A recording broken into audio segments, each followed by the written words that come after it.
Shine কাল থেকে বাড়ি আসেনি, ও আর কি কোনো বিপদ হলো নাকি? চ একবার কি দেখে আসি। থাক ভাই, তোমাকে আর যেতে হবে না, আমরাই যাচ্ছি। সেলিম ভাই তুই এখানে? শাইন আর শ্রাবণী? আরে কি হয়েছে বল। সোনাটা আমি বড় বাবু দাঁড়িয়ে চলে গেছে, জয়রত প্রধান যায়নি গিয়েছে, আমি সব ভয়ে বল দিয়েছি। তাড়াতাড়ি সোনাটাকে চ। ওগো, আমিও যাবো তোমার সঙ্গে। ঠিক আছে চ। আমি বেঁচে থাকতে তোদের ভালোবাসা কখনোই ছিন্ন হতে দেবো না। আমার খুব ভয় করছে। আমার ভাইয়ের গায়ে হাত দিবে? আসুক ওই মন্ডল বংশের লোকেরা। এই রাজপুল যা, মৌলানা সাহেব পেটে গিলাইকা, আজ কি ওদের দুজনে বিয়ে দেবো।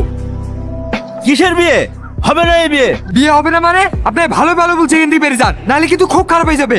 খারাপ হয়ে যাবে মানে? আমরা কি হাতে চুরি পড়ে আছি নাকি?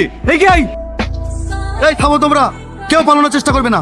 এই সংঘর্ষ তোমরা আর কতদিন চালিয়ে যাবে? আপনারা সংঘর্ষ বন্ধ করে বন্ধুত্ব করে তুলুন। তাই শাহিন এবং শ্রাবণীর বিয়ে দিয়ে আপনারা আত্মীয়তার বন্ধনে অটুট হন। এই সেলিম, প্রধান সাহেব